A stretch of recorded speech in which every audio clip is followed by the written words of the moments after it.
Welcome back to Zaalam talks. ਅੱਜ ਫੇਰ ਤੁਹਾਡਾ ਸਵਾਗਤ ਹੈ ਜ਼ਾਲਮ ਟਾਕਸ ਦੇ ਵਿੱਚ ਇੱਕ ਨਵੇਂ ਐਪੀਸੋਡ ਦੇ ਨਾਲ, ਇੱਕ ਨਵੇਂ ਟੌਪਿਕ ਦੇ ਨਾਲ ਤੁਹਾਡੇ ਅੱਗੇ ਪੇਸ਼ ਹੋ ਰਹੇ ਹਾਂ। ਜਿਵੇਂ ਤੁਸੀਂ ਪਹਿਲਾਂ ਟੌਪਿਕਸ ਨੂੰ ਪਿਆਰ ਦਿੰਦੇ ਹੋ, ਆਈ ਹੋਪ ਅੱਜ ਦੇ ਇਸ ਟੌਪਿਕ ਨੂੰ ਵੀ ਉਨਾ ਹੀ ਪਿਆਰ ਦੇਵੋਗੇ। ਅੱਜ ਦਾ ਜਿਹੜਾ ਟੌਪਿਕ ਹੈ ਇਹ ਬਹੁਤ ਇੰਪੋਰਟੈਂਟ ਟੌਪਿਕ ਹੈ। ਇਸ ਕਰਕੇ ਇੰਪੋਰਟੈਂਟ ਟੌਪਿਕ ਹੈ ਕਿਉਂਕਿ ਇਹਦੀ ਜਿਹੜੀ ਇੰਪੋਰਟੈਂਸ ਹੈ ਤੁਹਾਡੀ ਜ਼ਿੰਦਗੀ 'ਚ ਤੇ ਮੇਰੀ ਜ਼ਿੰਦਗੀ 'ਚ ਬਹੁਤ ਜ਼ਿਆਦਾ ਵਾ।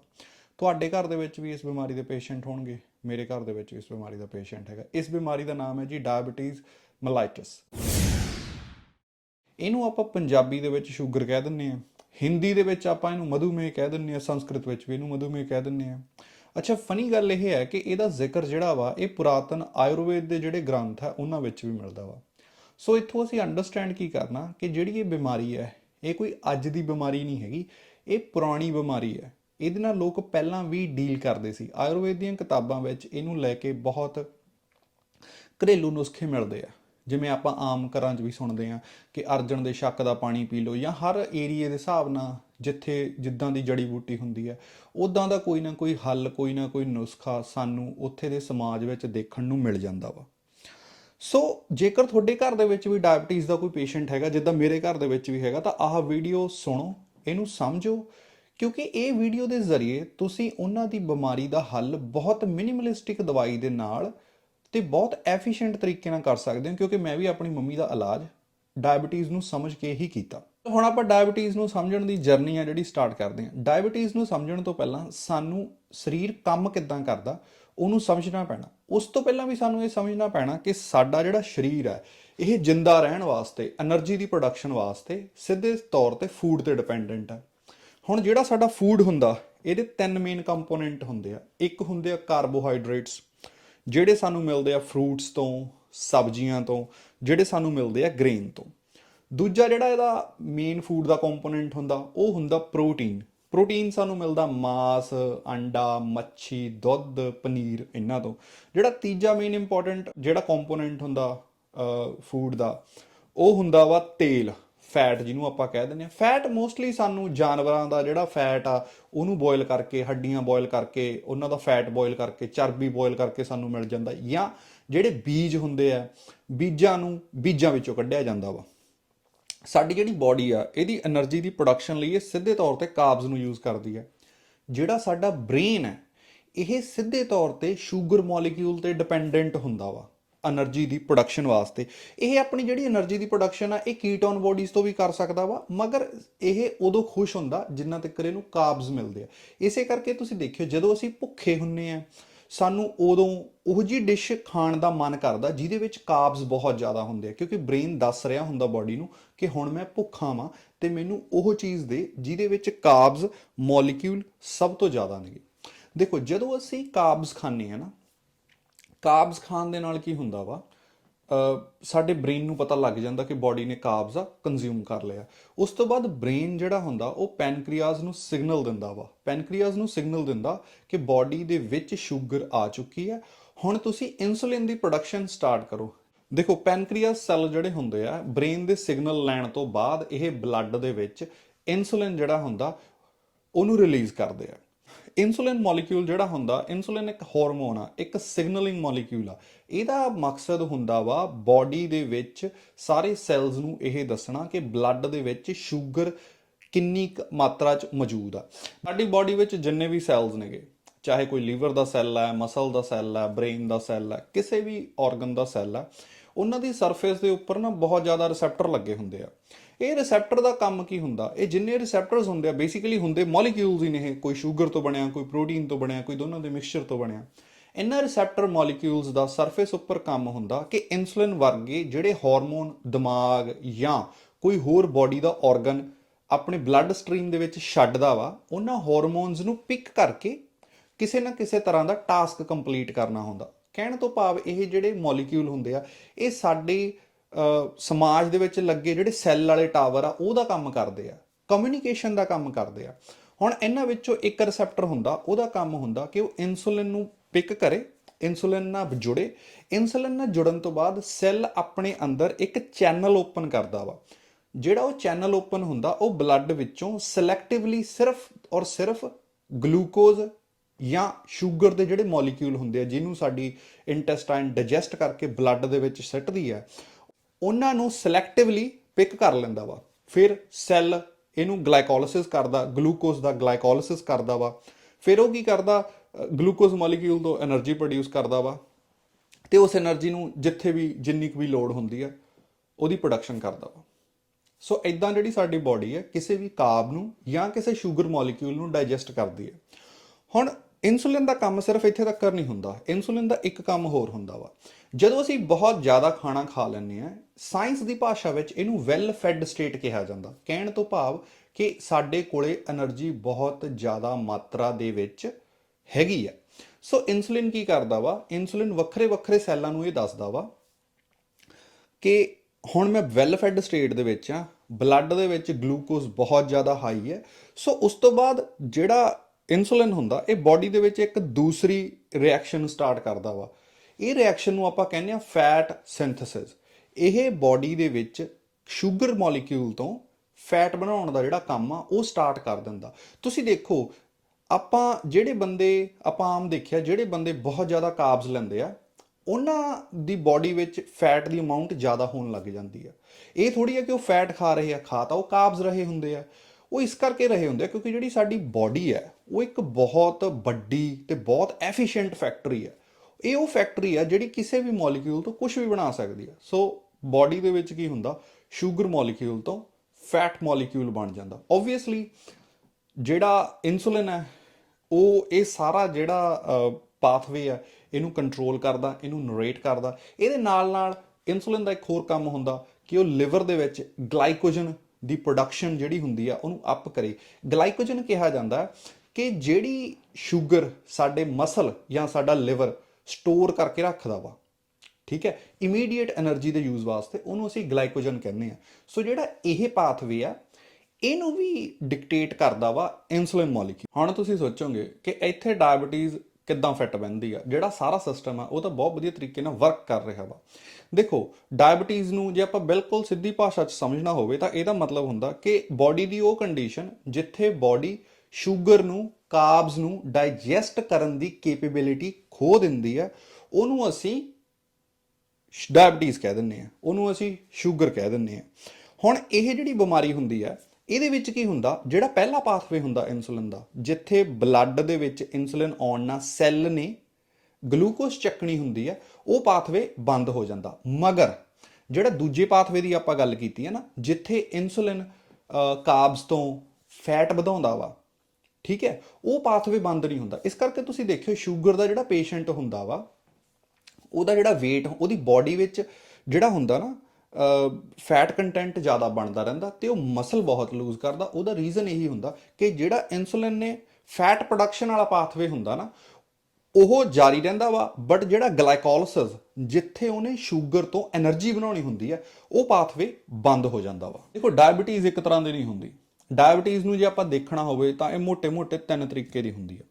ਪਹਿਲੀ ਹੁੰਦੀ ਹੈ ਡਾਇਬੀਟੀਜ਼ ਟਾਈਪ 1। ਇਹ ਜਿਹੜੀ ਡਾਇਬੀਟੀਜ਼ ਹੁੰਦੀ ਆ ਇਹਦੇ ਵਿੱਚ ਬਾਡੀ ਦੇ ਵਿੱਚ ਜਿਹੜਾ ਸਾਡਾ ਆਰਗਨ ਪੈਨਕ੍ਰੀਆ, ਜਿਹਦਾ ਕੰਮ ਹੁੰਦਾ ਕਿ ਉਹ ਇਨਸੂਲਿਨ ਬਣਾਵੇ, ਉਹ ਕੰਮ ਨਹੀਂ ਕਰਦਾ। ਇਹਦੇ ਕਾਫੀ ਰੀਜ਼ਨ ਹੋ ਸਕਦੇ ਆ ਤੇ ਬੰਦਾ ਇਹਦੇ ਨਾਲ, ਇਹ ਬਿਮਾਰੀ ਨਾਲ ਪੈਦਾ ਹੁੰਦਾ ਵਾ। ਕਹਿਣ ਤੋਂ ਭਾਵ ਇਹ ਜਨਮ ਤੋਂ ਬਿਮਾਰੀ ਹੁੰਦੀ ਆ ਤੇ ਇਹਦੀ ਰਿਐਕਸ਼ਨ ਬਹੁਤ ਸਵੀਅਰ ਹੁੰਦੀ ਆ। ਹੁਣ ਇਹਦੇ ਵਿੱਚ ਕਾਫੀ ਰੀਜ਼ਨ ਹੋ ਸਕਦੇ ਆ। ਪਹਿਲਾ ਰੀਜ਼ਨ ਹੋ ਸਕਦਾ ਕਿ ਤੁਹਾਡਾ ਜਿਹੜਾ ਜੈਨੇਟਿਕਸ ਹੈ ਉਹ ਬੈਡ ਨੇ। ਤੁਹਾਡੇ ਜੈਨੇਟਿਕਸ ਵਿੱਚ ਜਿਹੜੇ ਜੈਨੇਟਿਕ ਕੋਡ ਪੈਨਕ੍ਰੀਆਸ ਬਣਾਉਂਦਾ ਵਾ ਉਹ ਕਿਸੇ ਨਾ ਕਿਸੇ ਤਰੀਕੇ ਨਾਲ ਕਰਪਟ ਹੋ ਚੁੱਕਿਆ, ਮਿਊਟੇਟ ਹੋ ਚੁੱਕਿਆ। ਉਸੇ ਕਰਕੇ ਜਦੋਂ ਬਾਡੀ ਫਾਰਮ ਹੁੰਦੀ ਹੈ ਤਾਂ ਪੈਨਕ੍ਰੀਆਸ ਜਿਹੜੇ ਹੁੰਦੇ ਆ ਉਹਨਾਂ ਦੀ ਕੈਪੇਬਿਲਿਟੀ ਇਨਸੂਲਿਨ ਬਣਾਉਣ ਦੀ ਖਤਮ ਹੋ ਚੁੱਕੀ ਹੁੰਦੀ ਆ।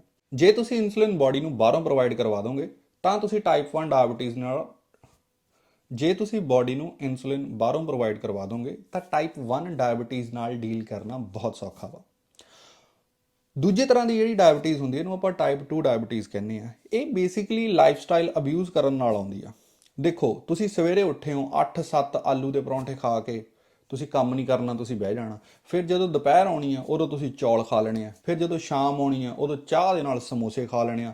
ਰਾਤ ਨੂੰ ਤੁਸੀਂ ਟੱਬ ਆਈਸਕ੍ਰੀਮ ਦਾ ਖਾ ਲੈਣਾ। ਹੁਣ ਹੁੰਦਾ ਕੀ ਆ, ਬਾਡੀ ਵਿੱਚ 24 ਆਵਰ ਜਿਹੜੀ ਸ਼ੂਗਰ ਹੁੰਦੀ ਆ, ਜਿਹੜੀ ਕਾਰਬਸ ਹੁੰਦੇ ਆ, ਉਹ ਹਾਈ ਰਹਿੰਦੇ ਆ, ਠੀਕ ਹੈ।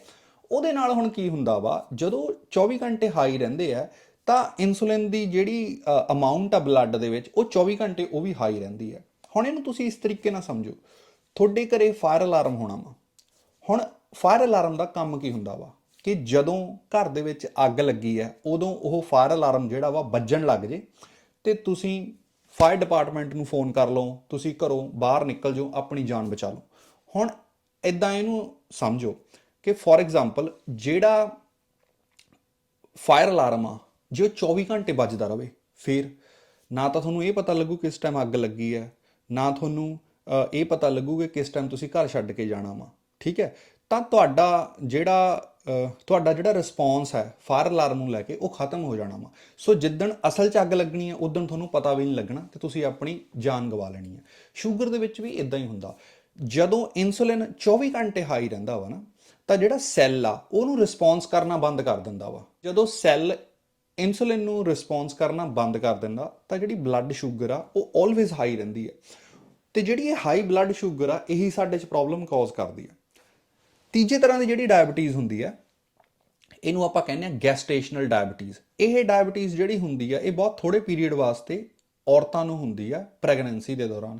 ਇਹ ਇੰਨੀ ਹੈਡੇਕ ਵਾਲੀ ਗੱਲ ਨਹੀਂ ਹੁੰਦੀ ਕਿਉਂਕਿ ਇਹਦਾ ਇੱਕ ਰੀਜ਼ਨ ਬੜਾ ਸਿੰਪਲ ਹੈ ਕਿ ਜਦੋਂ ਔਰਤ ਪ੍ਰੈਗਨੈਂਟ ਹੁੰਦੀ ਹੈ ਉਹਦੀ ਡਾਈਟ ਅਪ ਚਲੇ ਜਾਂਦੀ ਹੈ, ਉਹਦੇ ਕਰਕੇ ਉਹਦੀ ਜਿਹੜੀ ਸ਼ੂਗਰ ਹੈ ਬਲੱਡ ਦੇ ਵਿੱਚ ਉਹ ਵੀ ਹਾਈ ਹੋ ਜਾਂਦੀ ਹੈ। ਇਹਦੇ ਨਾਲ ਡੀਲ ਕਰਨਾ ਬੜਾ ਸੌਖਾ ਹੁੰਦਾ। ਤੁਸੀਂ ਆਪਣਾ ਜਿਹੜਾ ਲਾਈਫ ਸਟਾਈਲ ਆ ਰਿਲੇਟਿਵਲੀ ਹੈਲਦੀ ਰੱਖੋ। ਠੀਕ ਹੈ, ਬਹੁਤ ਜ਼ਿਆਦਾ ਲਾਈਫ ਸਟਾਈਲ ਨੂੰ ਅਬਿਊਜ਼ ਕਰਨ ਦੀ ਲੋੜ ਨਹੀਂ, ਬਹੁਤ ਜ਼ਿਆਦਾ ਸ਼ੂਗਰ ਖਾਣ ਦੀ ਲੋੜ ਨਹੀਂ, ਬਹੁਤ ਜ਼ਿਆਦਾ ਓਵਰ ਈਟਿੰਗ ਕਾਰਬਸ ਦੀ ਕਰਨ ਦੀ ਲੋੜ ਨਹੀਂ ਹੈਗੀ। ਜਿੰਨਾ ਤੱਕ ਤੁਹਾਡਾ ਜਿਹੜਾ ਫੂਡ ਹੈ ਉਹ ਬੈਲੈਂਸ ਰਹੂਗਾ, ਜਿੰਨਾ ਤੱਕ ਤੁਸੀਂ ਆਪਣੀਆਂ ਮੀਲਸ ਪ੍ਰੋਪਰ ਲਾਓਗੇ, ਰਿਲੇਟਿਵਲੀ ਖਾਣਾ ਹੈਲਦੀ ਖਾਓਗੇ, ਉਹਨਾਂ ਤੱਕ ਤੁਸੀਂ ਜਿਹੜੀ ਗੈਸਟੇਸ਼ਨਲ ਡਾਇਬਟੀਜ਼ ਆ ਉਹਦੇ ਨਾਲ ਤੁਸੀਂ ਡੀਲ ਕਰ ਸਕਦੇ ਹੋ। ਹਾਂ, ਇਹਦਾ ਰਿਸਕ ਫੈਕਟਰ ਇਹ ਹੁੰਦਾ ਕਿ ਜੇ ਤੁਸੀਂ ਡਾਇਬਟੀਜ਼ ਇਹਨੂੰ ਸੀਰੀਅਸਲੀ ਨਹੀਂ ਲੈਂਦੇ ਹੈਗੇ ਤਾਂ ਡਿਲੀਵਰੀ ਟਾਈਮ ਬੱਚੇ ਦੀਆਂ ਵਿੱਚ ਬਹੁਤ ਕੰਪਲਿਕੇਸ਼ਨਸ ਆ ਸਕਦੀਆਂ।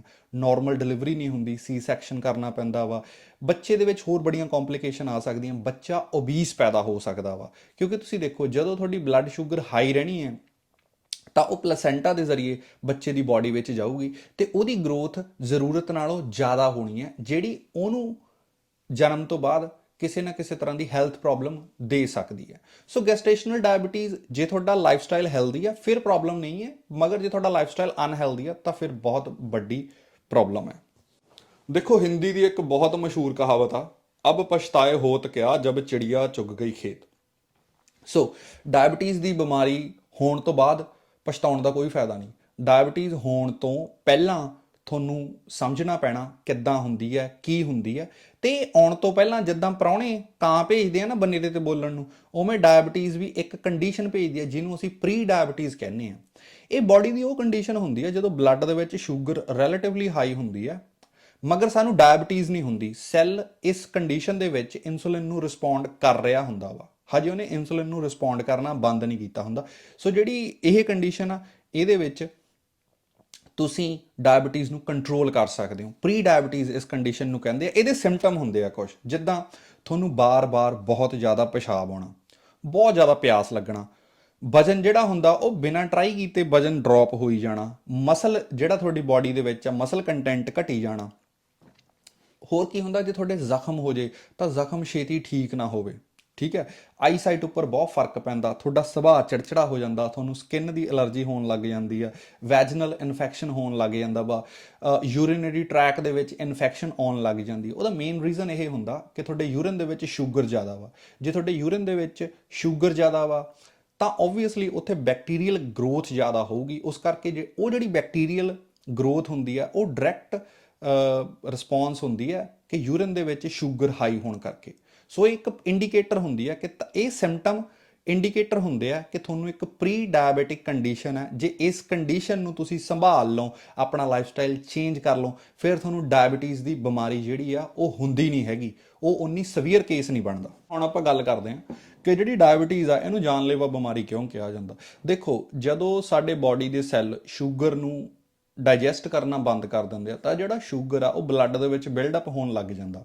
ਜਿਹੜਾ ਸ਼ੂਗਰ ਮੋਲੀਕਿਊਲ ਹੁੰਦਾ ਨਾ ਇਹ ਸਾਡੀ ਬਾਡੀ ਵਿੱਚ ਇਨਫਲਾਮੇਸ਼ਨ ਕਾਜ਼ ਕਰਦਾ। ਇਨਫਲਾਮੇਸ਼ਨ ਦਾ ਮਤਲਬ ਕੀ ਹੁੰਦਾ, ਜਦੋਂ ਬਲੱਡ ਦੇ ਵਿੱਚ ਸ਼ੂਗਰ ਇੱਕ ਜਗ੍ਹਾ ਤੇ ਇਕੱਠੀ ਹੋਣ ਲੱਗ ਜੇ ਤਾਂ ਜਿਹੜਾ ਸਾਡਾ ਇਮਿਊਨ ਸਿਸਟਮ ਹੁੰਦਾ ਇਸ ਸ਼ੂਗਰ ਮੋਲੀਕਿਊਲਸ ਤੇ ਅਟੈਕ ਕਰਨਾ ਸਟਾਰਟ ਕਰ ਦਿੰਦਾ ਵਾ, ਫਾਲਸ ਅਟੈਕ ਕਰਨ ਲੱਗ ਜਾਂਦਾ। ਉਹਦੇ ਕਰਕੇ ਬਾਡੀ ਦੇ ਵਿੱਚ ਇਨਫਲੇਮੇਸ਼ਨ ਕਾਜ਼ ਹੋਣ ਲੱਗ ਜਾਂਦੀ ਹੈ, ਹੱਡਾਂ ਦੇ ਵਿੱਚ, ਜੁਆਇੰਟਸ ਦੇ ਵਿੱਚ ਜਿਹੜੀ ਹੁੰਦੀ ਹੈ ਪੇਨ ਹੋਣੀ ਸਟਾਰਟ ਹੋ ਜਾਂਦੀ ਹੈ। ਇਹਨੂੰ ਆਪਾਂ ਜਾਨਲੇਵਾ ਬਿਮਾਰੀ ਇਸ ਕਰਕੇ ਕਹਿੰਦੇ ਆ ਕਿਉਂਕਿ ਜਿਹੜੀ ਸ਼ੂਗਰ ਆ ਜਦੋਂ ਇਹ ਕਲੌਗ ਕਰਨ ਲੱਗਦੀ ਹੈ ਨਾ ਤਾਂ ਇਹ ਇੰਪੋਰਟੈਂਟ ਬਾਡੀ ਦੇ ਆਰਗਨਸ ਦੇ ਵਿੱਚ ਕਲੌਗ ਕਰਦੀ ਆ। ਸਭ ਤੋਂ ਪਹਿਲਾਂ ਤਾਂ ਜਿਹੜਾ ਇਹਦਾ ਵੱਡਾ ਖਤਰਾ ਹੁੰਦਾ ਉਹ ਹਾਰਟ ਨੂੰ ਦਿੰਦੀ ਹੈ। ਜੇ ਤੁਹਾਡੀ ਸ਼ੂਗਰ ਹਾਈ ਰਹਿੰਦੀ ਹੈ ਉਹਦੇ ਨਾਲ ਹਾਰਟ ਡਿਜ਼ੀਜ਼, ਠੀਕ ਹੈ, ਸਟ੍ਰੋਕ ਦਾ ਖਤਰਾ ਜਿਹੜਾ ਹੁੰਦਾ ਉਹ ਵੱਧ ਜਾਂਦਾ। ਬਲੱਡ 'ਚ ਸ਼ੂਗਰ ਹਾਈ ਹੋਣ ਨਾਲ ਇੱਕ ਹੋਰ ਬਿਮਾਰੀ ਹੁੰਦੀ ਹੈ ਜਿਹਨੂੰ ਆਪਾਂ ਡਾਇਬੀਟਿਕ ਨਿਊਰੋਪੈਥੀ ਕਹਿੰਦੇ ਆ। ਜੇ ਤੁਹਾਡੇ ਘਰੇ ਡਾਇਬਟੀਜ਼ ਦਾ ਪੇਸ਼ੈਂਟ ਆ ਤਾਂ ਤੁਹਾਨੂੰ ਪਤਾ ਹੋਊ ਡਾਇਬਟੀਜ਼ ਦੇ ਪੇਸ਼ੈਂਟ ਦੇ ਪੈਰ ਦੇ ਵਿੱਚ ਸੂਈਆਂ ਬਹੁਤ ਲੜਦੀਆਂ, ਲੱਤਾਂ ਦੇ ਵਿੱਚ ਕੀੜੀਆਂ ਬਹੁਤ ਲੜਦੀਆਂ। ਇਹਦਾ ਮੇਨ ਰੀਜ਼ਨ ਇਹ ਹੁੰਦਾ ਕਿ ਜਦੋਂ ਬਲੱਡ ਦੇ ਵਿੱਚ ਸ਼ੂਗਰ ਹਾਈ ਹੋ ਜਾਂਦੀ ਹੈ ਤਾਂ ਇਹ ਜਿਹੜਾ ਸਾਡਾ ਨਰਵਸ ਸਿਸਟਮ ਹੁੰਦਾ ਨਾ ਉਹਨੂੰ ਖਰਾਬ ਕਰਨ ਲੱਗ ਜਾਂਦੀ ਹੈ, ਸਪੈਸ਼ਲੀ ਲੱਤਾਂ ਦੇ ਵਿੱਚ। ਡਾਇਬਟੀਜ਼ ਸੇਮ ਚੀਜ਼ ਕਰਦੀ ਹੈ ਕਿਡਨੀਜ਼ ਦੇ ਵਿੱਚ। ਦੇਖੋ ਕਿਡਨੀਜ਼ ਦੀ ਜਿਹੜੀ ਸਟਰਕਚਰ ਹੁੰਦੀ ਹੈ ਨਾ ਬਹੁਤ ਮਹੀਨ ਹੁੰਦੀ ਹੈ, ਇਹਦੇ ਵਿੱਚ ਮਹੀਨ ਵੈਸਲਸ ਹੁੰਦੀਆਂ ਜਿਨ੍ਹਾਂ ਦਾ ਕੰਮ ਹੁੰਦਾ ਬਲੱਡ ਨੂੰ ਫਿਲਟਰ ਕਰਨਾ, ਠੀਕ ਹੈ। ਸੋ ਜਦੋਂ ਬਲੱਡ ਦੇ ਵਿੱਚ ਸ਼ੂਗਰ ਜ਼ਿਆਦਾ ਹੋਊ ਤਾਂ ਖੂਨ ਜਿਹੜਾ ਹੁੰਦਾ ਗਾੜਾ ਹੋ ਜਾਂਦਾ, ਤਾਂ ਉਹ ਇਹਨਾਂ ਵੇਨਸ ਨੂੰ ਡੈਮੇਜ ਕਰਦਾ ਤੇ ਕਿਡਨੀਜ਼ ਨਾਲ ਇਸ ਤਰ੍ਹਾਂ ਸਿੱਧੇ ਤਰੀਕੇ ਨਾਲ ਤਾਂ ਸ਼ੂਗਰ ਨਾਲ ਇਸ ਤਰ੍ਹਾਂ ਸਿੱਧੇ ਤਰੀਕੇ ਨਾਲ ਕਿਡਨੀਜ਼ ਦੇ ਵਿੱਚ ਡੈਮੇਜ ਆਉਂਦੀ ਹੈ। ਇਹਨੂੰ ਤੁਸੀਂ ਕੁਛ ਇਦਾਂ ਸਮਝੋ, ਦੇਖੋ ਤੁਹਾਡੇ ਘਰੇ ਚਾਹ ਪਾਉਣੀ ਹੋਣੀ ਹੈ, ਜਿਹੜੀ ਚਾਹ ਪਾਉਣੀ ਬਹੁਤ ਜ਼ਿਆਦਾ ਆਪਾਂ ਵਰਤ ਲੈਂਦੇ ਆ ਉਹ ਕਾਲੀ ਹੋ ਜਾਂਦੀ ਹੈ। ਉਹ ਕਾਲੀ ਕਾਹਤੇ ਹੋ ਜਾਂਦੀ ਹੈ? ਜਿੰਨੀ ਵਾਰੀ ਆਪਾਂ ਉਹਨੂੰ ਪੁਣਦੇ ਆ ਚਾਹ ਨੂੰ ਤਾਂ ਜਿਹੜੀ ਚਾਹ ਪੱਤੀ ਦੇ ਮਹੀਨ ਦਾਣੇ ਹੁੰਦੇ ਆ ਉਹ ਚਾਹ ਪੂਣੀ ਦੇ ਵਿੱਚ ਅਟਕ ਜਾਂਦੇ ਆ। ਉਸ ਤੋਂ ਬਾਅਦ ਜਿਹੜੀ ਚਾਹ ਪੂਣੀ ਹੁੰਦੀ ਆ ਉਹ ਬਹੁਤ ਕਾਲੀ ਲੱਗਣ ਲੱਗ ਜਾਂਦੀ ਹੈ। ਡਾਇਬਟੀਜ਼ ਸਾਡੀ ਕਿਡਨੀਜ਼ ਦੇ ਵਿੱਚ ਵੀ ਆਹੀ ਕੁਛ ਕਰਦੀ। ਦੇਖੋ ਡਾਇਬਟੀਜ਼ ਸੇਮ ਪ੍ਰੋਬਲਮ ਕਾਜ਼ ਕਰਦੀ ਆ ਅੱਖਾਂ ਦੇ ਵਿੱਚ। ਡਾਇਬਟੀਜ਼ ਅੱਖਾਂ ਦੇ ਵਿੱਚ ਡਾਇਬੈਟਿਕ ਰੈਟੀਨੋਪੈਥੀ ਕਾਜ਼ ਕਰਦੀ ਹੈ। ਜਿਵੇਂ ਆਪਾਂ ਦੇਖਿਆ ਕਿ ਇਹ ਇਨਫਲੇਮੇਸ਼ਨ ਕਾਜ਼ ਕਰਦੀ ਆ, ਨਿਊਰੋਨਸ ਨੂੰ ਡੈਮੇਜ ਕਰਦੀ ਆ, ਸੇਮ ਚੀਜ਼ ਇਹ ਅੱਖਾਂ ਦੇ ਵਿੱਚ ਕਰਦੀ ਹੈ।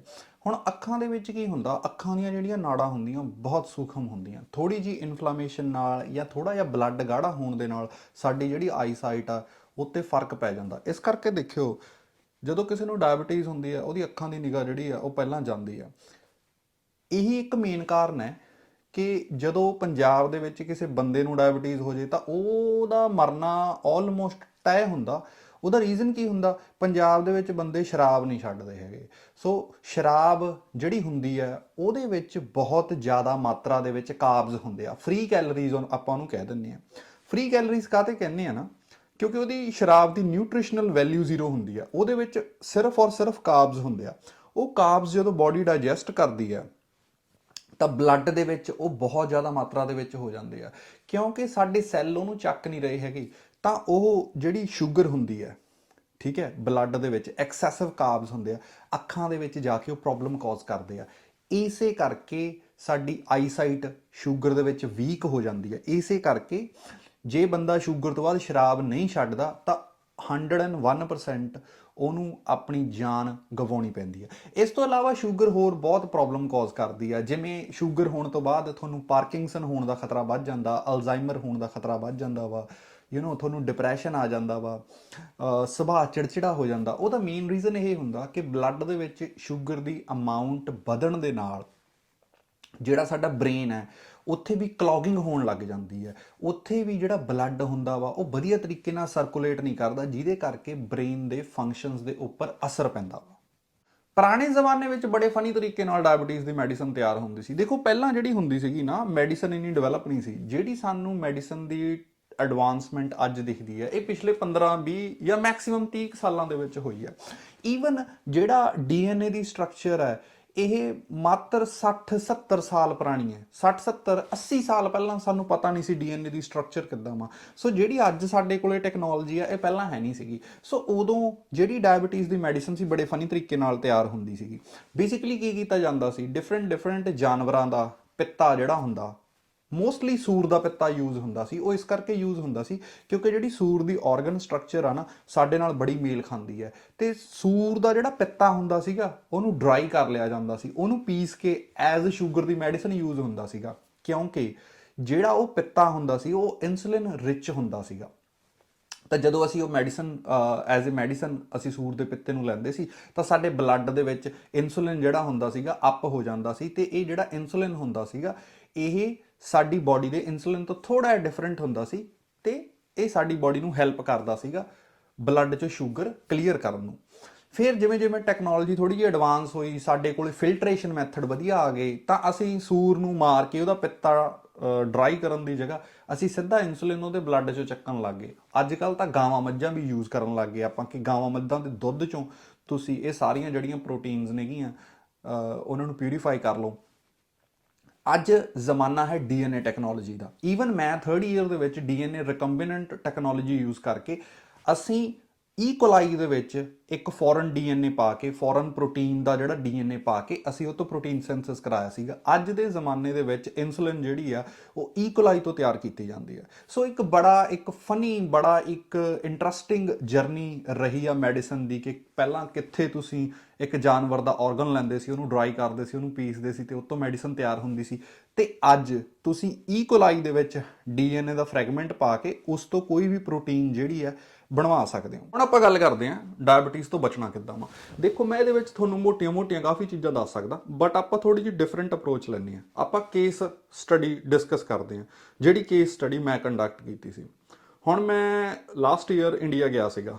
ਮੇਰੇ ਮੰਮੀ ਨੂੰ ਲਾਸਟ ਈਅਰ ਤੋਂ ਥੋੜਾ ਜਿਹਾ ਪਹਿਲਾਂ ਮੰਮੀ ਨੂੰ ਪਤਾ ਲੱਗ ਗਿਆ ਸੀ ਕਿ ਮੰਮੀ ਨੂੰ ਡਾਇਬੀਟੀਜ਼ ਹੋਣ ਲੱਗ ਗਈ ਹੈ। ਹੁਣ ਮੰਮੀ ਦੀ ਡਾਇਬੀਟੀਜ਼ ਦਾ ਮੇਨ ਰੀਜ਼ਨ ਇਹ ਸੀ ਕਿ ਮੰਮੀ ਦਾ ਜਿਹੜਾ ਲਾਈਫ ਸਟਾਈਲ ਸੀਗਾ, ਜਿਵੇਂ ਆਪਾਂ ਟਾਈਪ 2 ਡਾਇਬੀਟੀਜ਼ ਦੇ ਵਿੱਚ ਗੱਲ ਕੀਤੀ, ਲਾਈਫ ਸਟਾਈਲ ਬਹੁਤ ਖਰਾਬ ਸੀ। ਮੰਮਾ ਇਕੱਲੇ ਰਹਿੰਦੇ ਸੀ, ਸੋ ਇਕੱਲੇ ਰਹਿਣ ਕਰਕੇ ਉਹਨਾਂ ਨੇ ਕਦੇ ਖਾਣਾ ਖਾ ਲੈਣਾ, ਕਦੇ ਖਾਣਾ ਨਾ ਖਾਣਾ, ਕਦੇ ਰਾਤ ਨੂੰ ਰਸ ਖਾ ਕੇ ਪੈ ਜਾਣਾ, ਰਾਤ ਨੂੰ ਬ੍ਰੈਡ ਖਾ ਕੇ ਪੈ ਜਾਣਾ। ਇਕੱਲਾ ਬੰਦਾ ਆਪਾਂ ਨੂੰ ਪਤਾ ਕਿ ਥੋੜਾ ਜਿਹਾ ਡਿਪਰੈਸ਼ਨ ਦਾ ਵੀ ਸ਼ਿਕਾਰ ਹੋ ਜਾਂਦਾ। ਈਵਨ ਦੋ ਸਾਡੇ ਕੋਈ ਇਦਾਂ ਦੀ ਘਰੇ ਗੱਲਬਾਤ ਨਹੀਂ ਸੀਗੀ, ਮਗਰ ਬੰਦਾ ਇਕੱਲਾ ਰਹਿ ਕੇ ਵੀ ਪਰੇਸ਼ਾਨ ਹੋ ਜਾਂਦਾ। ਉਹਦੇ ਵਿੱਚ ਮੇਨ ਰੀਜ਼ਨ ਇਹ ਵੀ ਸੀ ਕਿ ਕੋਵਿਡ ਆ ਗਿਆ, ਦਿਸ ਹੋ ਗਿਆ, ਦੈਟ ਹੋ ਗਿਆ, ਠੀਕ ਹੈ। ਸੋ ਥੋੜਾ ਜਿਹਾ ਟਾਈਮ ਜਿਹੜਾ ਸੀਗਾ ਮੰਮੀ ਨੂੰ ਇਕੱਲੇ ਕੱਢਣਾ ਪਿਆ। ਸੋ ਉਹ ਬੜਾ ਇੱਕ ਮੇਨ ਕਾਰਨ ਸੀਗਾ ਮੰਮੀ 'ਚ ਡਾਇਬੀਟੀਜ਼ ਡਿਵੈਲਪ ਹੋਣ ਦਾ। ਹੁਣ ਮੰਮੀ ਦੀ ਜਦੋਂ ਮੈਂ ਇੰਡੀਆ ਗਿਆ, ਡਾਇਬੀਟੀਜ਼ ਖਾਲੀ ਪੇਟ ਆਉਂਦੀ ਸੀ 450। ਇੰਨੀ ਡਾਇਬੀਟੀਜ਼ ਹੋਣੀ ਨਹੀਂ ਚਾਹੀਦੀ, ਇਹ ਡਾਇਬੀਟੀਜ਼ ਦੇ ਪੈਰਾਮੀਟਰ ਤੋਂ ਬਾਹਰ ਸੀਗਾ।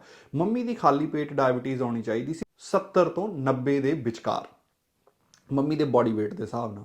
ਮਗਰ ਡਾਇਬੀਟੀਜ਼ ਆਉਂਦੀ ਸੀ 350, 450। ਸੋ ਇੰਨੀ ਡਾਇਬੀਟੀਜ਼ ਦਾ ਮਤਲਬ ਇਹ ਸੀ ਕਿ ਮੰਮੀ ਨੂੰ ਕਦੇ ਵੀ ਹਾਰਟ ਅਟੈਕ ਆ ਸਕਦਾ ਸੀ, ਮੰਮੀ ਨੂੰ ਕਦੇ ਵੀ ਬ੍ਰੇਨ ਦੇ ਵਿੱਚ ਕਿਸੇ ਵੀ ਤਰ੍ਹਾਂ ਦਾ ਪ੍ਰੋਬਲਮ ਆ ਸਕਦੀ ਸੀ, ਉਹ ਕਿਸੇ ਵੀ ਟਾਈਮ ਮਰ ਸਕਦੇ ਸੀਗੇ। ਕਿਉਂਕਿ ਮੈਨੂੰ ਡਾਇਬੀਟੀਜ਼ ਦਾ ਮਕੈਨਿਜ਼ਮ ਪਤਾ ਸੀ, ਫੰਕਸ਼ਨ ਪਤਾ ਸੀ, ਤਾਂ ਮੈਂ ਉਹਨੂੰ ਬਹੁਤ ਵਧੀਆ ਤਰੀਕੇ ਨਾਲ ਡੀਲ ਕਰ ਲਿਆ।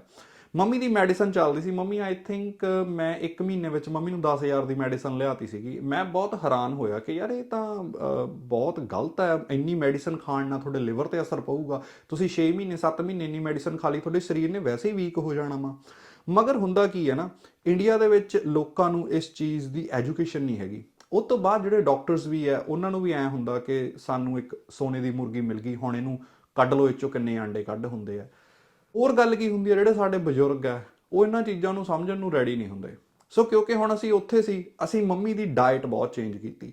ਦੇਖੋ, ਜਿਹੜੀ ਡਾਇਬੀਟੀਜ਼ ਆ ਇਹ ਬੇਸਿਕਲੀ, ਜਿਵੇਂ ਮੈਂ ਪਹਿਲਾਂ ਵੀ ਕਿਹਾ, ਤੁਹਾਡੀ ਬਾਡੀ ਸ਼ੂਗਰ ਡਾਈਜੈਸਟ ਨਹੀਂ ਕਰ ਪਾਉਂਦੀ, ਤੁਹਾਡੀ ਬਾਡੀ ਕਾਰਬਸ ਡਾਈਜੈਸਟ ਨਹੀਂ ਕਰ ਪਾਉਂਦੀ। ਉਹਦਾ ਸਭ ਤੋਂ ਵਧੀਆ ਤਰੀਕਾ ਕੀ ਹੁੰਦਾ, ਤੁਸੀਂ ਆਪਣੀ ਡਾਈਟ 'ਚੋਂ ਕਾਰਬਸ ਘਟਾ ਦਿਓ, ਸ਼ੂਗਰ ਘਟਾ ਦਿਓ, ਤੇ ਤੁਸੀਂ ਕੰਪਲੈਕਸ ਕਾਰਬਸ ਐਡ ਕਰ ਲਓ। ਮੰਮੀ ਦੀ ਸ਼ੂਗਰ ਘਟਾਉਣ ਨੂੰ ਆਪਾਂ 4 ਛੋਟੇ ਸਟੈਪ ਲਏ। ਇਹਨਾਂ 4 ਸਟੈਪ ਦੇ ਨਾਲ ਮੰਮੀ ਦੀ ਸ਼ੂਗਰ, ਜਿਹੜੀ ਪਹਿਲਾਂ ਖਾਲੀ ਪੇਟ 350 450 ਹੁੰਦੀ ਸੀ, ਉਹ ਖਾਲੀ ਪੇਟ 70 80 90 ਇੱਥੇ ਆਉਣ ਲੱਗ ਗਈ ਸੀਗੀ। ਹੁਣ ਆਪਾਂ ਇਹਨਾਂ 4 ਸਟੈਪਾਂ ਨੂੰ ਡਿਸਕਸ ਕਰਦੇ ਹਾਂ। ਸਟੈਪ ਨੰਬਰ 1 ਇਹ ਹੈ ਕਿ ਤੁਸੀਂ ਜਿੰਨਾ ਵੀ ਪ੍ਰੋਸੈਸ ਸ਼ੂਗਰ ਖਾਂਦੇ ਹੋ ਉਹਨੂੰ ਬੰਦ ਕਰ ਦਿਓ। ਪ੍ਰੋਸੈਸ ਸ਼ੂਗਰ ਦਾ ਮਤਲਬ ਹੁੰਦਾ ਖੰਡ, ਪ੍ਰੋਸੈਸ ਸ਼ੂਗਰ ਦਾ ਮਤਲਬ ਹੁੰਦਾ ਗੁੜ, ਪ੍ਰੋਸੈਸ ਸ਼ੂਗਰ ਦਾ ਮਤਲਬ ਹੁੰਦਾ ਆਟਾ, ਕਣਕ ਦਾ। ਦੇਖੋ, ਕਈ ਲੋਕਾਂ ਨੂੰ ਵਹਿਮ ਆ ਕਿ ਗੁੜ ਖਾਣ ਨਾਲ ਸ਼ੂਗਰ ਨਹੀਂ ਹੁੰਦੀ। ਦੇਖੋ, ਜੇ ਤੁਹਾਨੂੰ ਸ਼ੂਗਰ ਨਹੀਂ ਹੈਗੀ ਤਾਂ ਗੁੜ ਇੱਕ ਬਹੁਤ ਵਧੀਆ ਅਲਟਰਨੇਟ ਹੈ ਖੰਡ ਦੀ ਜਗ੍ਹਾ। ਮਗਰ ਜੇ ਤੁਹਾਨੂੰ ਸ਼ੂਗਰ ਹੋ ਚੁੱਕੀ ਹੈ, ਫਿਰ ਤੁਹਾਨੂੰ ਗੁੜ ਨਹੀਂ ਖਾਣਾ ਚਾਹੀਦਾ, ਕਿਉਂਕਿ ਗੁੜ ਵੀ ਸੇਮ ਚੀਜ਼ ਬਲੱਡ ਨੂੰ ਦਿੰਦਾ, ਬਹੁਤ ਜ਼ਿਆਦਾ ਫ੍ਰੀ ਸ਼ੂਗਰ ਬਲੱਡ ਦੇ ਵਿੱਚ ਐਡ ਕਰ ਦਿੰਦਾ ਵਾ। ਸੋ ਜੇ ਤੁਹਾਨੂੰ ਡਾਇਬੀਟੀਜ਼ ਹੋ ਗਈ ਆ ਤਾਂ ਤੁਸੀਂ ਇਹ ਫੈਕਟ ਨੂੰ ਐਕਸੈਪਟ ਕਰ ਲਓ ਕਿ ਭਾਈ ਹੁਣ ਮੇਰੀ ਬਾਡੀ ਜਿਹੜੀ ਹੈਗੀ ਆ ਉਹ ਸ਼ੂਗਰ ਨਹੀਂ ਡਾਈਜੈਸਟ ਕਰ ਸਕਦੀ। ਜਿਵੇਂ ਫੋਰ ਐਗਜ਼ਾਮਪਲ, ਜੇ ਤੁਹਾਨੂੰ ਕਿਸੇ ਖਾਣੇ ਤੋਂ ਐਲਰਜੀ ਹੋਵੇ, ਤੁਸੀਂ ਉਹ ਖਾਣਾ ਨਹੀਂ ਖਾਓਗੇ। ਡਾਇਬੀਟੀਜ਼ ਦੇ ਵਿੱਚ ਵੀ ਇਦਾਂ ਹੀ ਆ। ਜੇ ਤੁਹਾਨੂੰ ਹੁਣ ਪਤਾ ਲੱਗ ਗਿਆ ਕਿ ਸ਼ੂਗਰ ਤੋਂ ਪ੍ਰੋਬਲਮ ਹੋ ਚੁੱਕੀ ਆ, ਤਾਂ ਸ਼ੂਗਰ ਨੂੰ ਡਾਈਟ ਚੋਂ ਬਿਲਕੁਲ ਕੱਢ ਦਿਓ, ਬੰਦ ਕਰ ਦਿਓ, ਤੁਹਾਡੀ ਜ਼ਿੰਦਗੀ ਜਿਹੜੀ ਆ ਲੰਬੀ ਹੋ ਜੂਗੀ। ਦੂਜੇ ਨੰਬਰ ਤੇ ਜਿਹੜਾ ਪ੍ਰੋਸੈਸ ਆਟਾ ਵਾ, ਉਹਨੂੰ ਤੁਸੀਂ ਬੰਦ ਕਰ ਦੇਣਾ। ਦੇਖੋ, ਕਣਕ ਜਿਹੜੀ ਹੈ ਨਾ, ਕਣਕ ਬਾਡੀ ਵਿੱਚ ਇਨਫਲਾਮੇਸ਼ਨ ਬਹੁਤ ਕੌਜ਼ ਕਰਦੀ ਹੈ। ਇਹ ਵੀ ਬਲੱਡ ਨੂੰ ਫ੍ਰੀ ਸ਼ੂਗਰ ਬਹੁਤ ਜ਼ਿਆਦਾ ਦੇ ਦਿੰਦੀ ਹੈ। ਹੁਣ ਤੁਸੀਂ ਕੀ ਕਰਨਾ, ਹੁਣ ਆਪਾਂ ਨੂੰ ਪਤਾ ਕਿ ਐਜ਼ ਇੰਡੀਅਨ, ਐਜ਼ ਪੰਜਾਬੀ, ਅਸੀਂ ਆਟਾ ਖਾਣਾ ਬੰਦ ਨਹੀਂ ਕਰ ਸਕਦੇ। ਜਿੰਨਾ ਤੱਕ ਅਸੀਂ ਰੋਟੀ ਨਹੀਂ ਖਾਂਦੇ, ਸਾਡੇ ਵਾਸਤੇ ਬਹੁਤ ਔਖਾ ਵਾ ਦਿਨ ਕੱਢਣਾ। ਜਿੰਨਾ ਤੱਕ ਅਸੀਂ ਰੋਟੀ ਨਹੀਂ ਖਾਂਦੇ, ਸਾਡੀ ਜਿਹੜੀ ਖਾਣਾ ਵਾ, ਸਾਡੀ ਡਾਇਟ ਆ, ਉਹ ਕੰਪਲੀਟ ਨਹੀਂ ਹੁੰਦੀ।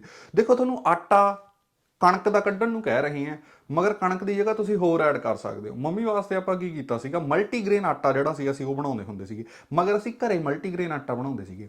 ਜਦੋਂ ਤੁਸੀਂ ਮਾਰਕੀਟ ਤੋਂ ਲੈ ਕੇ ਆਉਣਾ ਨਾ ਮਲਟੀਗ੍ਰੇਨ ਆਟਾ, ਉਹਦੇ ਵਿੱਚ ਤੁਹਾਨੂੰ ਨਹੀਂ ਪਤਾ ਕਣਕ ਕਿੰਨੀ ਹੈ, ਬਾਜਰਾ ਕਿੰਨਾ ਹੈ, ਰਾਗੀ ਕਿੰਨੀ ਹੈ, ਤੁਹਾਨੂੰ ਬਿਲਕੁਲ ਨਹੀਂ ਪਤਾ। ਤੁਸੀਂ ਕੀ ਕਰੋ, ਮਾਰਕੀਟ ਚੋਂ ਸਾਰੇ ਆਟੇ ਲਿਆਓ। ਅਸੀਂ ਕੀ ਕਰਦੇ ਹੁੰਦੇ ਸੀ, ਬਾਜਰੇ ਦਾ ਆਟਾ, ਰਾਗੀ ਦਾ ਆਟਾ, ਠੀਕ ਹੈ, ਤੇ ਬੇਸਣ, ਵਿੱਚ ਕਣਕ ਪਾਉਣੀ ਆ ਮਗਰ ਥੋੜੀ ਜੀ, ਕਿਉਂਕਿ ਜਿਹੜੇ ਇਹ ਆਟੇ ਆ ਇਹਨਾਂ ਨੂੰ ਗੁੰਨਣਾ ਬੜਾ ਔਖਾ ਹੁੰਦਾ। ਮਗਰ ਜੇ ਤੁਸੀਂ ਵਿੱਚ ਬਿਲਕੁਲ ਥੋੜੀ ਮਾਤਰਾ 'ਚ ਕਣਕ ਪਾ ਲਓ ਤਾਂ ਇਹਨਾਂ ਨੂੰ ਗੁੰਨਣਾ ਬੜਾ ਸੌਖਾ ਹੁੰਦਾ ਵਾ, ਠੀਕ ਹੈ। ਇਹਨਾਂ ਦੀ ਰੋਟੀ ਵੀ ਜਿਹੜੀ ਹੁੰਦੀ ਹੈ, ਇੱਕ ਇਹਨਾਂ ਦੀ ਰੋਟੀ ਦੀ ਸਪੈਸ਼ਲਿਟੀ ਇਹ ਹੈ ਕਿ ਜੇ ਤੁਸੀਂ ਇਹ ਕਣਕ ਦੀ 5 ਰੋਟੀਆਂ ਖਾਂਦੇ ਹੋ ਤਾਂ ਤੁਹਾਡੇ ਕੋਲੋਂ ਆ ਜਿਹੜਾ ਮਿਕਸ ਗ੍ਰੇਨ ਆਟਾ ਮੈਂ ਦੱਸਿਆ, ਇਹਦੀਆਂ ਸਿਰਫ 2 ਰੋਟੀਆਂ ਖਾਧੀਆਂ ਜਾਣੀਆਂ। ਉਹਦਾ ਰੀਜ਼ਨ ਕੀ ਹੈ ਕਿ ਰਾਗੀ, ਬਾਜਰਾ ਇਹ ਬਹੁਤ ਹੈਵੀ ਹੁੰਦੇ ਆ ਤੇ ਬਾਡੀ ਇਹਨਾਂ ਨੂੰ ਡਾਈਜੈਸਟ ਕਰਨ ਨੂੰ ਬਹੁਤ ਟਾਈਮ ਵੀ ਲੈਂਦੀ ਹੈ, ਕਿਉਂਕਿ ਇਹਨਾਂ 'ਚ ਕੰਪਲੈਕਸ ਕਾਰਬਸ ਜਿਹੜੇ ਹੁੰਦੇ ਆ ਬਹੁਤ ਜ਼ਿਆਦਾ ਹੁੰਦੇ ਆ। ਹੁਣ ਆਪਾਂ ਗੱਲ ਕਰਦੇ ਹਾਂ ਸਟੈਪ 2 ਦੀ। ਸਟੈਪ 2 ਬਹੁਤ ਇੰਪੋਰਟੈਂਟ ਆ। ਦੇਖੋ, ਤੁਸੀਂ ਇੱਕ ਚੀਜ਼ ਦਾ ਧਿਆਨ ਰੱਖਣਾ ਕਿ ਤੁਹਾਡੀ ਬਾਡੀ ਦੇ ਵਿੱਚ ਇੱਕੋ ਦਮ ਬਹੁਤ ਜ਼ਿਆਦਾ ਸ਼ੂਗਰ ਨਾ ਐਡ ਹੋ ਜੇ। ਇਹਦਾ ਇੱਕ ਬੜਾ ਸਿੰਪਲ ਤਰੀਕਾ ਵਾ, ਤੁਸੀਂ ਖਾਣਾ ਜਦੋਂ ਵੀ ਖਾਣਾ ਬਹੁਤ ਥੋੜੀ ਅਮਾਉਂਟ 'ਚ ਖਾਣਾ ਵਾ। ਤੁਸੀਂ ਦਿਨ ਦੇ ਵਿੱਚ 3 ਮੀਲਾਂ ਦੀ ਜਗ੍ਹਾ 5 ਮੀਲਾਂ ਖਾਣੀਆਂ। ਜਿੱਦਾਂ ਆਪਾਂ ਮੰਮੀ ਦਾ ਕੀ ਕਰਦੇ ਹੁੰਦੇ ਸੀ, ਜਦੋਂ ਉਹਨਾਂ ਨੇ ਉੱਠਣਾ, ਸਭ ਤੋਂ ਪਹਿਲਾਂ ਉਹਨਾਂ ਨੂੰ ਆਪਾਂ ਦਿੰਦੇ ਸੀਗੇ ਚਾਹ ਬਿਨਾਂ ਮਿੱਠੇ ਤੋਂ, ਨਾਲ ਨਟਸ, ਨਾਲ ਡਰਾਈ ਫਰੂਟ, ਨਾਲ ਬੋਇਲਡ ਆਂਡਾ ਜਾਂ ਪਨੀਰ, ਡਿਪੈਂਡ ਉਹਨਾਂ ਦਾ ਕੀ ਮਨ ਕਰਦਾ ਪਿਆ। ਦੂਜੀ ਮੀਲ ਆਪਾਂ ਉਹਨਾਂ ਨੂੰ ਦਿੰਦੇ ਸੀ ਲੰਚ ਤੋਂ 2-3 ਘੰਟੇ ਪਹਿਲਾਂ, ਜਿਹਦੇ ਵਿੱਚ ਹੁੰਦਾ ਸੀ ਪੂੜਾ, ਬੇਸਣ ਦਾ ਪੂੜਾ, ਦਹੀਂ, ਬਹੁਤ ਜ਼ਿਆਦਾ ਸੈਲਡ। ਤੀਜੀ ਮੀਲ ਉਹਨਾਂ ਨੂੰ ਉਹੀ ਲੰਚ ਟਾਈਮ ਦਿੱਤੀ ਜਾਂਦੀ ਸੀ। ਲੰਚ ਦੇ ਵਿੱਚ ਵੀ ਉਹਨਾਂ ਨੂੰ ਕੀ ਦਿੱਤਾ ਜਾਂਦਾ ਸੀਗਾ, ਥੋੜ੍ਹੇ ਜਿਹੇ ਰਾਈਸ, ਥੋੜਾ ਜਿਹਾ ਮਲਟੀਗ੍ਰੇਨ ਆਟੇ ਦੀ ਰੋਟੀ, ਨਾਲ ਸਬਜ਼ੀ, ਨਾਲ ਬਹੁਤ ਜ਼ਿਆਦਾ ਸੈਲਡ। ਹੁਣ ਸਬਜ਼ੀ ਦੇ ਵਿੱਚ ਕੀ ਹੈ, ਤੁਸੀਂ ਪ੍ਰੋਟੀਨ ਕੰਟੈਂਟ ਬਾਡੀ ਦਾ ਥੋੜਾ ਹਾਈ ਰੱਖਣਾ ਵਾ। ਉਹਦੇ ਵਾਸਤੇ ਤੁਸੀਂ ਕੀ ਕਰ ਸਕਦੇ ਹੋ, ਥੋੜੀਆਂ ਦਾਲਾਂ ਖਾਣੀਆਂ ਜ਼ਿਆਦਾ ਕਰ ਸਕਦੇ ਹੋ, ਚਣੇ ਜ਼ਿਆਦਾ ਕਰ ਸਕਦੇ ਹੋ, ਬੀਨਸ ਜ਼ਿਆਦਾ ਖਾ ਸਕਦੇ ਹੋ। ਮਗਰ ਕਈ ਵਾਰੀ ਕੀ ਹੁੰਦਾ, ਜਿਹੜੇ ਚਣੇ ਹੁੰਦੇ ਆ, ਬੀਨਸ ਹੁੰਦੇ ਆ, ਸਾਡੀ ਬਾਡੀ ਵਿੱਚ ਬੈਵਾਦੀ ਕਰ ਦਿੰਦੇ ਆ। ਸੋ ਉਹ ਤੋਂ ਬਚਣ ਵਾਸਤੇ ਤੁਸੀਂ ਕੀ ਕਰ ਸਕਦੇ ਹੋ, ਸਬਜ਼ੀਆਂ ਖਾਓ ਤੇ ਵਿੱਚ ਉਹਨਾਂ ਦੇ ਬੀਨਸ ਉਬਾਲ ਕੇ ਪਾ ਦਿਓ। ਵਿੱਚ ਉਹਨਾਂ ਦੇ ਪ੍ਰੋਟੀਨ ਦੇ ਲਈ ਤੁਸੀਂ ਪਨੀਰ ਐਡ ਕਰ ਸਕਦੇ ਹੋ, ਆਂਡਾ ਫਰਾਈ ਕਰਕੇ ਪਾ ਦਿਓ। ਉਹਦੇ ਨਾਲ ਜਿਹੜਾ ਥੋੜਾ ਪ੍ਰੋਟੀਨ ਦਾ ਕੰਟੈਂਟ ਆ ਉਹ ਰਿਚ ਹੋ ਜਾਂਦਾ ਵਾ। ਫਿਰ ਉਹਨਾਂ ਨੂੰ ਈਵਨਿੰਗ ਮੀਲ ਜਿਹੜੀ ਦੇਣੀ ਹੁੰਦੀ ਸੀ, ਅਗੇਨ ਚਾਹ ਦੇ ਨਾਲ ਥੋੜੇ ਜਿਹੇ ਡਰਾਈ ਫਰੂਟਸ, ਥੋੜੇ ਜਿਹੇ ਨਟਸ, ਥੋੜਾ ਜਿਹਾ ਸੈਲਡ, ਹੋਰ ਉਹਨਾਂ ਨੂੰ ਫਰੂਟਸ ਹੋ ਜਾਂਦੇ ਸੀਗੇ। ਤੇ ਐਂਡ ਆਫ ਦਾ ਡੇ ਉਹੀ ਅਗੇਨ ਮਲਟੀਗ੍ਰੇਨ ਆਟੇ ਦੀ ਰੋਟੀ, ਠੀਕ ਹੈ, ਨਾਲ ਉਹਦੇ ਸਬਜ਼ੀ ਜਿਹਦੇ 'ਚ ਥੋੜਾ ਪ੍ਰੋਟੀਨ ਕੰਟੈਂਟ ਹਾਈ ਹੋਵੇ, ਨਾਲ ਸੈਲਡ। ਕਈ ਵਾਰੀ ਮੈਂ ਕੀ ਕਰਦਾ ਹੁੰਦਾ ਸੀਗਾ, ਸੈਲਡ ਦੇ ਵਿੱਚ ਹੀ ਥੋੜਾ ਜਿਹਾ ਜਿਹੜਾ ਹੁੰਦਾ ਸੀ ਪਨੀਰ ਕੱਟ ਕੇ ਪਾ ਦਿੰਦਾ ਹੁੰਦਾ ਸੀਗਾ। ਹੈਲਥ ਦਾ ਖਿਆਲ ਰੱਖਣਾ ਐਡਾ ਔਖਾ ਕੰਮ ਨਹੀਂ ਜਿੰਨਾ ਪਹਿਲਾਂ ਹੁੰਦਾ ਸੀ। ਪਹਿਲਾਂ ਲੋਕਾਂ ਕੋਲੇ ਇਨਫੋਰਮੇਸ਼ਨ ਘੱਟ ਸੀਗੀ। ਅੱਜ ਤੁਹਾਡੇ ਕੋਲੇ ਇਨਫੋਰਮੇਸ਼ਨ ਹੱਥ ਦੇ ਵਿੱਚ ਹੈ, ਤੁਹਾਡੇ ਕੋਲੇ ਫੋਨ ਹੈ, ਗੂਗਲ ਕਰੋ ਗਲਾਈਸੈਮਿਕ ਇੰਡੈਕਸ ਕੀ ਹੁੰਦਾ ਵਾ। ਗਲਾਈਸੈਮਿਕ ਇੰਡੈਕਸ ਹੁੰਦਾ ਕਿ ਕੋਈ ਫੂਡ ਜਿਹੜਾ ਵਾ ਜਦੋਂ ਆਪਾਂ ਉਹਨੂੰ ਖਾਂਦੇ ਆ ਉਹ ਕਿੰਨਾ ਗਲੂਕੋਜ਼ ਸਾਡੀ ਬਾਡੀ ਵਿੱਚ ਛੱਡਦਾ ਵਾ। ਹੁਣ ਜਦੋਂ ਤੁਸੀਂ ਕੋਈ ਚੀਜ਼ ਆਪਣੀ ਡਾਈਟ 'ਚ ਐਡ ਕਰਨੀ ਹੈ, ਤੁਸੀਂ ਸਭ ਤੋਂ ਪਹਿਲਾਂ ਉਹਦਾ ਗਲਾਈਸੈਮਿਕ ਇੰਡੈਕਸ ਦੇਖ ਲੈਣਾ ਵਾ। ਸਿੱਧਾ ਗੂਗਲ ਤੇ ਜਾਓ, ਸਰਚ ਕਰੋ। ਫੋਰ ਐਗਜ਼ਾਮਪਲ ਤੁਸੀਂ ਰਾਈਸ ਖਾਣੇ ਆ, ਕਿ ਗਲਾਈਸੈਮਿਕ ਇੰਡੈਕਸ ਆਫ ਰਾਈਸ, ਤਾਂ ਤੁਹਾਨੂੰ ਪਤਾ ਲੱਗ ਜੂ ਕਿੱਦਾਂ ਵਾ। ਔਨ ਐਨ ਐਵਰੇਜ ਰਾਈਸ ਦਾ 65 ਹੁੰਦਾ ਵਾ। ਸੋ ਤੁਸੀਂ ਟਰਾਈ ਕਰਨਾ ਕਿ ਜਿੰਨਾ ਗਲਾਈਸੈਮਿਕ ਇੰਡੈਕਸ ਲੋ ਹੋਵੇ ਉਹ ਫੂਡ ਨੂੰ ਆਪਣੀ ਡਾਈਟ ਦੇ ਵਿੱਚ ਐਡ ਕਰੋ, ਠੀਕ ਹੈ। ਕੱਚੀਆਂ ਸਬਜ਼ੀਆਂ, ਫਰੂਟ, ਸੈਲਡ, ਇਹ ਸਾਰਿਆਂ ਦਾ ਗਲਾਈਸੈਮਿਕ ਇੰਡੈਕਸ ਲੋ ਹੁੰਦਾ ਵਾ। ਮੱਕੀ ਦਾ ਗਲਾਈਸੈਮਿਕ ਇੰਡੈਕਸ ਥੋੜਾ ਹਾਈ ਹੁੰਦਾ, ਸੋ ਮੱਕੀ ਤੋਂ ਬਚਣਾ ਚਾਹੀਦਾ ਵਾ ਜੇ ਤੁਹਾਨੂੰ ਸ਼ੂਗਰ ਹੈ। ਮਗਰ ਥੋੜੀ ਬਹੁਤ ਜੇ ਤੁਸੀਂ ਖਾ ਲਓਗੇ ਉਹ ਇੰਨਾ ਪਰੇਸ਼ਾਨ ਨਹੀਂ ਕਰੂਗੀ ਜਿੰਨਾ ਕਣਕ ਦਾ ਆਟਾ ਕਰਦਾ ਵਾ। ਹੁਣ ਆਪਾਂ ਗੱਲ ਕਰਦੇ ਹਾਂ ਤੀਜੇ ਸਟੈਪ ਦੀ। ਤੀਜਾ ਸਟੈਪ ਬਹੁਤ ਇੰਪੋਰਟੈਂਟ ਸਟੈਪ ਆ, ਐਕਸਰਸਾਈਜ਼। ਤੁਸੀਂ ਦਿਨ ਦੇ ਵਿੱਚ ਐਕਸਰਸਾਈਜ਼ ਜ਼ਰੂਰ ਕਰਨੀ ਆ। ਤੁਸੀਂ ਉੱਠ ਰਹੇ ਹੋ, ਸਟਰੈਚ ਕਰੋ, ਠੀਕ ਹੈ। ਗਰਦਨ ਨੂੰ ਸਟਰੈਚ ਕਰੋ, ਸ਼ੋਲਡਰਸ ਨੂੰ ਸਟਰੈਚ ਕਰੋ, ਥੋੜਾ ਬਹੁਤ ਤੁਰੋ, ਉੱਠਦੇ ਸਾਰ ਹੀ ਜਿੰਨਾ ਹੋ ਸਕਦਾ ਓਨਾ ਪਾਣੀ ਪੀਓ। ਹੋਰ ਕੀ ਚੀਜ਼ ਹੈਲਪ ਕਰਦੀ ਹੈ, ਲੌਂਗ ਵਾਕਸ ਬਹੁਤ ਹੈਲਪ ਕਰਦੀਆਂ। ਦੇਖੋ, ਕਈ ਲੋਕ ਕੀ ਹੁੰਦੇ ਆ, ਉਹ ਜ਼ਿਆਦਾ ਫਿਜ਼ੀਕਲ ਵਰਕਆਊਟ ਦੇ ਆਦੀ ਨਹੀਂ ਹੁੰਦੇ, ਮਗਰ ਵਾਕਿੰਗ ਇੱਕ ਇਦਾਂ ਦੀ ਐਕਸਰਸਾਈਜ਼ ਹੈ ਜਿਹਨੂੰ ਹਰ ਇੱਕ ਬੰਦਾ ਕਰ ਸਕਦਾ ਵਾ। ਸੋ ਲੌਂਗ ਵਾਕਸ ਸ਼ੂਗਰ ਦੇ ਵਿੱਚ ਬਹੁਤ ਹੈਲਪ ਕਰਦੀਆਂ ਵਾ। ਹੁਣ ਆਪਾਂ ਗੱਲ ਕਰਦੇ ਹਾਂ ਚੌਥੇ ਸਟੈਪ ਦੀ। ਚੌਥਾ ਸਟੈਪ ਬੜਾ ਇੰਪੋਰਟੈਂਟ ਸਟੈਪ ਹੈ। ਚੌਥੇ ਸਟੈਪ ਦੇ ਵਿੱਚ ਆਪਾਂ ਕੀ ਕੀਤਾ, ਮੰਮੀ ਦੀ ਡਾਈਟ ਦੇ ਵਿੱਚ ਮਲਟੀ ਵਾਈਟਾਮਿਨਸ ਐਡ ਕਰਤੇ। ਦੇਖੋ ਇੰਡੀਆ ਦੇ ਵਿੱਚ ਪ੍ਰੋਬਲਮ ਕੀ ਹੈ ਨਾ, ਕਿ ਲੋਕ ਬੈਲੈਂਸ ਡਾਈਟ ਬਹੁਤ ਘੱਟ ਲੈਂਦੇ ਆ। ਦੂਜੀ ਗੱਲ ਇਹ ਹੈ ਕਿ ਸਬਜ਼ੀਆਂ ਨੂੰ ਕੁੱਕ ਕਰਨ ਦਾ ਤਰੀਕਾ ਆਪਣਾ ਸਭ ਘਰਾਂ ਦੇ ਵਿੱਚ ਬਹੁਤ ਗਲਤ ਹੈ। ਹਰ ਸਬਜ਼ੀ ਨੂੰ ਕੁੱਕ ਕਰ ਕਰਕੇ ਉਹਦੀ ਮੋਦ ਮਾਰ ਦਿੰਦੇ ਆ। ਠੀਕ ਹੈ, ਜਿੰਨਾ ਤੱਕ ਸਬਜ਼ੀ ਕਾਲੀ ਨਹੀਂ ਹੁੰਦੀ ਉਹਨੂੰ ਕੁੱਕ ਕਰੀ ਜਾਂਦੇ ਆ। ਉਸ ਤੋਂ ਬਾਅਦ ਫਿਰ ਉਹ 'ਚ ਭਰ ਕੇ ਮਸਾਲੇ ਪਾਉਂਦੇ ਆ। ਇਸ ਕਰਕੇ ਜਿਹੜੀ ਵਿਟਾਮਿਨ ਦੀ ਘਾਟ ਹੁੰਦੀ ਹੈ ਉਹ ਹਰ ਇੱਕ ਇੰਡੀਅਨ ਦੇ ਵਿੱਚ ਹੁੰਦੀ ਹੈ ਜਿਹੜੇ ਇਦਾਂ ਦਾ ਖਾਣਾ ਖਾਂਦੇ ਆ। ਸੋ ਤੁਸੀਂ ਮਲਟੀ ਵਿਟਾਮਿਨ ਟੈਬਲੇਟਸ ਲੈ ਸਕਦੇ ਹੋ, ਬਹੁਤ ਹੈਲਪ ਕਰਦੀਆਂ। ਮੰਮਾ ਨੂੰ ਮਲਟੀ ਵਿਟਾਮਿਨ ਦੇ ਟੈਬਲੇਟ ਦਿੱਤੇ। ਫਿਰ ਮੰਮੀ ਦੀ ਡਾਈਟ ਦੇ ਵਿੱਚ ਸਪਿਰੁਲਿਨਾ ਐਡ ਕੀਤੀ। ਸਪਿਰੁਲਿਨਾ ਬਹੁਤ ਵਧੀਆ ਹੁੰਦੀ ਹੈ। ਇਨ ਜਨਰਲ ਜੇ ਤੁਹਾਨੂੰ ਡਾਇਬਟੀਜ਼ ਨਹੀਂ ਵੀ ਹੈਗੀ ਤਾਂ ਤੁਸੀਂ ਸਪਿਰੁਲਿਨਾ ਲੈ ਸਕਦੇ ਹੋ। ਸਪਿਰੁਲਿਨਾ ਦੇ ਵਿੱਚ ਵਿਟਾਮਿਨ ਬੀ ਕੰਪਲੈਕਸ ਬਹੁਤ ਹਾਈ ਹੁੰਦਾ। ਉਹਦੇ ਨਾਲ ਕੀ ਹੁੰਦਾ, ਤੁਹਾਡੀ ਬਾਡੀ ਵਿੱਚ ਕੋਲੈਸਟਰੋਲ ਘਟਦਾ ਵਾ। ਤੁਹਾਡੀ ਬਾਡੀ ਦੇ ਵਿੱਚ ਜੇ ਤੁਸੀਂ ਚਿੜਚਿੜੇ ਹੋ, ਤੁਹਾਨੂੰ ਮੂਡ ਦੀ ਬਹੁਤ ਪ੍ਰੋਬਲਮ ਹੈ, ਤਾਂ ਸਪਿਰੁਲਿਨਾ ਮੂਡ ਸੈੱਟ ਕਰਨ 'ਚ ਬਹੁਤ ਹੈਲਪ ਕਰਦੀ ਹੈ। ਪਰ ਇੱਕ ਚੀਜ਼ ਜਿਹੜੀ ਤੁਸੀਂ ਐਡ ਕਰ ਸਕਦੇ ਹੋ ਉਹਦਾ ਨਾਮ ਹੈ ਜੀ ਗ੍ਰੀਨ ਟੀ। ਦੇਖੋ ਮੰਮੀ ਨੂੰ ਇੱਕ ਬੜੀ ਪ੍ਰੋਬਲਮ ਸਵੀਅਰ ਸੀਗੀ ਡਾਇਬਟੀਜ਼ ਦੇ ਵਿੱਚ। ਉਹ ਇਹ ਸੀ ਕਿ ਮੰਮੀ ਦੀ ਪੈਰਾਂ ਦੇ ਵਿੱਚ ਰਾਤ ਨੂੰ ਕੀੜੀਆਂ ਬਹੁਤ ਲੜਦੀਆਂ ਸੀਗੀਆਂ ਤੇ ਮੰਮੀ ਇਹਨਾਂ ਬਹੁਤ ਐਜੀਟੇਟਡ ਹੋ ਜਾਂਦੇ ਸੀ। ਕਦੇ ਉਹਨਾਂ ਦੇ ਸਰੋਂ ਦਾ ਤੇਲ ਮਲ, ਕਦੇ ਮਸਾਜ ਕਰੋ ਤਾਂ ਬਹੁਤ ਉਹਨਾਂ ਨੂੰ ਪ੍ਰੋਬਲਮ ਆ ਰਹੀ ਸੀਗੀ। ਤਾਂ ਜਦੋਂ ਮੰਮੀ ਨੇ ਗ੍ਰੀਨ ਟੀ ਪੀਣੀ ਸਟਾਰਟ ਕੀਤੀ ਨਾ, ਤਾਂ ਮੰਮੀ ਦੀ ਉਹ ਪ੍ਰੋਬਲਮ ਘਟ ਗਈ। ਮੰਮੀ ਨੂੰ ਮੈਂ ਇੱਕ ਚੀਜ਼ ਸਿਖਾਈ। ਉਹ ਕੀ ਸਿਖਾਈ ਕਿ ਜਦੋਂ ਤੁਸੀਂ ਕੋਈ ਖਾਣਾ ਖਾਣਾ ਤਾਂ ਤੁਸੀਂ ਆਪਣੀ ਬਾਡੀ ਦੀ ਉਹ ਖਾਣੇ ਨੂੰ ਲੈ ਕੇ ਰਿਐਕਸ਼ਨ ਦੇਖਣੀ ਹੈ। ਇਹ ਚੀਜ਼ ਨੂੰ ਮੰਮੀ ਨੇ ਬਹੁਤ ਵਧੀਆ ਤਰੀਕੇ ਨਾਲ ਅੰਡਰਸਟੈਂਡ ਕੀਤਾ। ਅੰਡਰਸਟੈਂਡ ਕਰਕੇ ਫਿਰ ਮੰਮੀ ਨੇ ਕੀ ਕੀਤਾ, ਜਦੋਂ ਵੀ ਉਹ ਕੁਝ ਖਾਂਦੇ ਸੀ ਫਿਰ ਉਦਣ ਦੇਖਦੇ ਸੀ ਕਿ ਬਾਡੀ ਨੇ ਰਿਐਕਸ਼ਨ ਕੀ ਦਿੱਤੀ। ਤਾਂ ਮੰਮੀ ਨੇ ਇਹ ਚੀਜ਼ ਫਿਗਰ ਆਊਟ ਕੀਤੀ ਕਿ ਜਿੱਦਣ ਉਹ ਗ੍ਰੀਨ ਟੀ ਪੀਂਦੇ ਆ ਉਹਨਾਂ ਦੇ ਪੈਰਾਂ ਦੇ ਵਿੱਚ ਕੰਡੇ ਬਹੁਤ ਘੱਟ ਲੜਦੇ ਆ। ਕਹਿਣ ਤੋਂ ਭਾਵ ਡਾਇਬੈਟਿਕ ਨਿਊਰੋਪੈਥੀ ਜਿਹੜੀ ਹੈ ਉਹਦੀ ਪ੍ਰੋਬਲਮ ਘਟ ਜਾਂਦੀ ਹੈ। ਸੋ ਫਿਰ ਮੰਮੀ ਨੇ ਕੀ ਕੀਤਾ, ਫਿਰ ਮੰਮੀ ਨੇ ਰੈਗੂਲਰਲੀ ਗ੍ਰੀਨ ਟੀ ਡਾਈਟ ਦੇ ਵਿੱਚ ਐਡ ਕਰ ਲਈ। ਹੁਣ ਉਹਨਾਂ ਦੇ ਜਿਹੜੇ ਕੰਡੇ ਆ ਉਹ ਘੱਟ ਲੜਦੇ ਆ। ਠੀਕ ਹੈ, ਗ੍ਰੀਨ ਟੀ ਨੇ ਉਹ ਪ੍ਰੋਬਲਮ ਫਿਕਸ ਨਹੀਂ ਕਰਨੀ, ਬਟ ਉਹ ਪ੍ਰੋਬਲਮ ਦਾ ਜਿਹੜਾ ਐਕਸਟੈਂਟ ਆ ਬਹੁਤ ਘਟਾ ਦੇਣਾ ਵਾ। ਨਿਊਰੋਨਸ ਦੇ ਵਿੱਚ ਜਿਹੜੀ ਡੈਮੇਜ ਹੁੰਦੀ ਆ ਉਹ ਰਿਪੇਅਰ ਕਰਨ ਵਾਸਤੇ ਬਹੁਤ ਟਾਈਮ ਲੱਗ ਜਾਂਦਾ ਵਾ। ਸੋ ਜਿਹੜੀ ਹੁਣ ਮੰਮੀ ਪ੍ਰੋਬਲਮ ਫੇਸ ਕਰ ਰਹੇ ਆ ਉਹ ਫਿਕਸ ਤਾਂ ਹੋ ਜੂਗੀ, ਬਟ ਹੌਲੀ ਹੌਲੀ ਫਿਕਸ ਹੋਊਗੀ। ਜੇ ਤੁਹਾਡੇ ਘਰੇ ਕੋਈ ਡਾਇਬਟੀਜ਼ ਦਾ ਪੇਸ਼ੈਂਟ ਹੈਗਾ ਤਾਂ ਇਹ ਇਨਫੋਰਮੇਸ਼ਨ ਨੂੰ ਯੂਜ਼ ਕਰਕੇ ਉਹਨਾਂ ਦੀ ਜ਼ਿੰਦਗੀ ਬਿਹਤਰ ਕਰੋ। Thank you.